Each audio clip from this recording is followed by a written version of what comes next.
नमस्कार शेतकरी मित्रांनो, काल ह्यो आपला पंप आहे. आपण अद्रकेला, कपाशीला यानंच औषध सोडत राहतो आणि फवारणी बी यानंच करीत राहतो.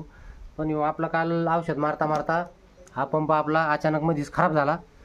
तर आपण त्याला आता खोलून पाहणार आहे. याला नेमकं काय झालं.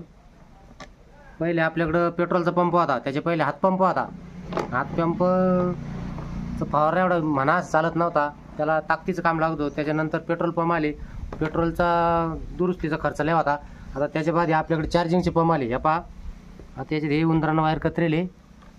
तर आपण आता हे वायर जोडून परत फिट करणार आहे. आता हे पेट्रोल पंप म्हणजे हे पंप म्हणजे शेतकऱ्यासाठी एक वरदान आहे. याला म्हणजे नुसतं आपलं चार्जिंग केलं तर याला एकदम मेंटेनन्स कमी. आता 5 वर्षापासून पंप आपल्याकडे, फक्त आपण एकदा मोटर बदलेली आणि एकदा याची बॅटरी टाकली. बाकी याला जास्त काहीच खर्च नाही आहे, एकदम कमी मेंटेनन्सचा आहे आणि फवारा बी चांगला आहे.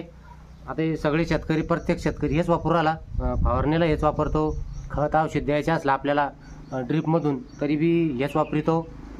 या पेट्रोल पंपाविषयी, आपल्या चार्जिंगच्या पंपाविषयी आपल्याला काय वाटते कमेंट करून जरूर सांगा. आणि चॅनलवर नवीन असाल तर चॅनलला लाईक, सबस्क्राईब करायला विसरू नका. धन्यवाद शेतकरी बांधवांनो.